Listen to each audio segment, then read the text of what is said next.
Muito bem, nós estamos começando mais um programa Trocando Ideias, um programa da Igreja Presbiteriana de Pinheiros, em São Paulo, igreja bíblica, contemporânea, relevante, missionária, uma igreja para você e para sua família.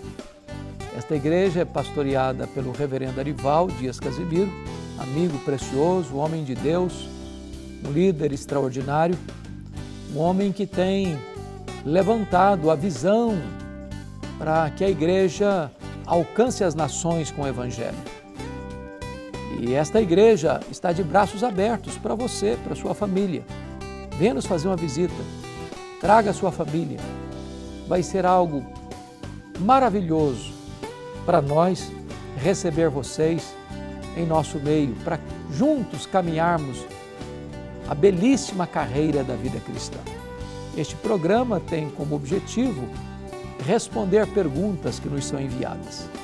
E no programa de hoje, 3 perguntas serão aqui respondidas. A primeira delas é esta: Pastor, é legítimo um cristão jogar na loteria? Bom, obrigado pela sua pergunta, e a sua fala foi se é legítimo. O cristão bem instruído, bem doutrinado, que baliza a sua vida pela palavra de Deus, ele vai compreender que nós não devemos viver à cata de riquezas ou de bens materiais através do jogo, jogos de azar, seja ele de que natureza for. O cristão é ensinado que ele deva trabalhar usando a sua inteligência, a sua força, seus talentos, seus dons, porque é Deus quem adestra as nossas mãos para adquirirmos riquezas. A bênção do Senhor enriquece, com ela não traz desgosto. Então é por meio do trabalho e não de jogos de azar que nós devemos buscar a nossa sobrevivência ou aspirar riquezas. Aliás, a Bíblia diz que aquele que ama o dinheiro dele nunca se farta. A Bíblia diz que o amor do dinheiro é a raiz de todos os males. O jogo é uma loteria, é um jogo de azar, onde em milhões e milhões e milhões um leva. Mas isso é uma ilusão. Há pessoas que deixam de comprar arroz com feijão para casa, para botar o dinheiro no jogo. Há outras pessoas que se tornam completamente dependentes dessa prática, porque todo jogo, de certa forma, é viciante. Então, a pergunta é legítimo? E eu responderia para você: não, não é. Não é conveniente. Não é o que a Bíblia ensina. Não é o que pauta o bom testemunho do Evangelho. Não tem sido a prática dos cristãos ao longo dos séculos. Portanto, embora todas as coisas me são lícitas, nem todas as coisas me convêm. Segunda pergunta: Pastor, uma pessoa que se divorcia pode casar de novo? Pergunta fundamental essa, viu? Muito importante. Primeiramente, é preciso dizer que Deus instituiu o casamento, mas não o divórcio. O casamento é instituição divina, o divórcio é instituição humana. O divórcio não é uma ordenança divina. Deus permite o divórcio, mas não ordena o divórcio. O divórcio só acontece, disse o Senhor Jesus, por causa da dureza do coração. E o que é dureza do coração? É a incapacidade de perdoar. Hoje, em muitos países, a cifra dos divórcios estão atingindo praticamente 50%.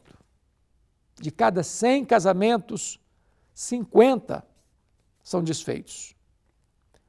A nossa geração aplaude a dissolução do casamento, quando na verdade não está atento às vítimas do divórcio. Esta semana ouvi de uma menina cujos pais se separaram agora na quarentena. A separação e o divórcio dos meus pais doeu mais do que uma facada no peito. As grandes vítimas do divórcio são os filhos.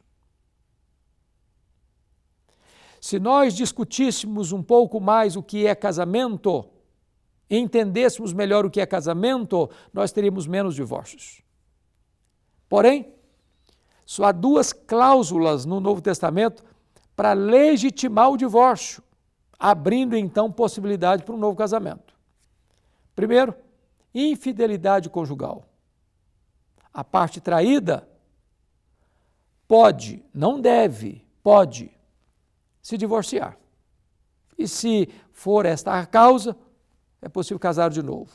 A segunda cláusula, essa está em Mateus 19, versículo 9. A segunda cláusula exceptiva está lá em 1 Coríntios 7,15. É o abandono irremediável. Se o cônjuge é abandonado, o cônjuge que foi abandonado, seja ele o homem ou a mulher, pode se divorciar, não precisa ficar preso àquele jugo. Então, não é divórcio por qualquer motivo, porque se o divórcio não tem base bíblica, o segundo casamento também não tem base bíblica. Mesmo que o Estado dê um atestado de divórcio, uma certidão de divórcio, e que seja legítimo pelas leis dos homens, o segundo casamento, de acordo com as leis de Deus, não tem legitimidade. Quem faz isso, de Jesus, comete adultério. Última pergunta do nosso programa. Pastor, o que seria a blasfêmia contra o Espírito Santo? Esta é outra pergunta soleníssima. É um assunto complexo. Dr. Billy Graham disse que, para ele, blasfêmia contra o Espírito Santo é manter-se incrédulo até o último fôlego da vida. Aí não tem salvação. Preciso concordar com ele que quem se mantém incrédulo até o final da vida não tem salvação, porque não há possibilidade de salvação depois da morte. O que a Bíblia nos ensina em Hebreus 9, 27, que ao homem está ordenado morrer uma só vez, vindo depois disso o juízo. Porém, eu entendo que não é sobre esse assunto que Jesus está tratando, sobre a blasfêmia contra o Espírito Santo.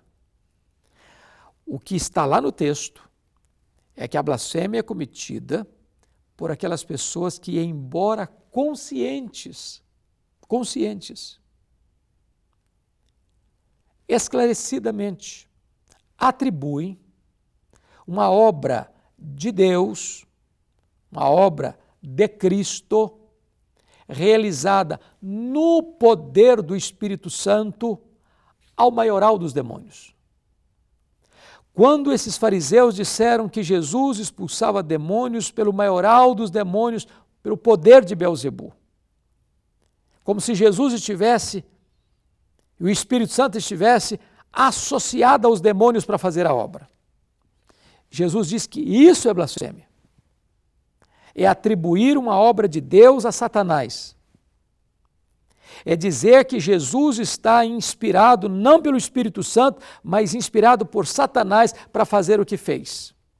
Jesus chamou isso de blasfêmia, que não tem perdão nem nesta vida, nem na vida vindoura. Vale destacar que nenhum salvo comete blasfêmia contra o Espírito Santo. Nenhuma pessoa comete esse pecado sem saber que está cometendo. Nenhuma pessoa arrependida do seu erro cometeu esse pecado. Porque em havendo arrependimento há perdão, e esse pecado é cometido por alguém com dureza de coração, que não se quebrantará, não se arrependerá dele. Então, se você tem angústia na alma, pelo medo de ter talvez um dia cometido esse pecado, descanse o seu coração. Descanse o seu coração. O simples fato de você estar com o coração quebrantado e preocupado é prova de que você não cometeu esse pecado. Que Deus é o Deus perdoador, que tem prazer em perdoar o pecado e tem alegria na misericórdia. Este é o nosso programa. Manda para cá suas perguntas e nós as contemplaremos aqui. Eu quero agora reiterar meu convite a você para vir nos conhecer na Igreja Presbiteriana de Pinheiros. Fica na Avenida das Nações Unidas, 6.151, ao lado da Ponte Cidade Universitária. Nesse período aí de isolamento social, nós temos cultos todo domingo às 8 da manhã, às 11 da manhã, às 4 da tarde e às 7 da noite. Você é o nosso convidado. Venha, traga a sua família. Estamos ministrando as aulas de escola dominical online às 9h40 e 5h40 da tarde. Segunda-feira, 20 horas, culto Conexão com Deus. Terça-feira, 2h30 da tarde, Mulher Esperança. Mas você pode, se mora fora de São Paulo, acompanhar também a nossa programação online. Nós temos uma TV web 24 horas por dia no ar. É só acessar o canal de YouTube da igreja, IP Pinheiros, e você receberá todo esse rico acervo para abençoar a sua vida. Então, acompanhe-nos pelas redes sociais da igreja. Nós estamos aí marcando presença não só no Brasil, mas no mundo todo. Agora com mensagens com legenda em inglês. Certamente, tudo isso para abençoar a sua vida e para alargar as fronteiras do reino de Deus. Deus abençoe muito você. Se você está desigrejado em São Paulo, corra para cá, venha fazer parte conosco. Vai ser uma grande bênção acolher você e a sua família. Um grande abraço e até o nosso próximo programa, se Deus quiser.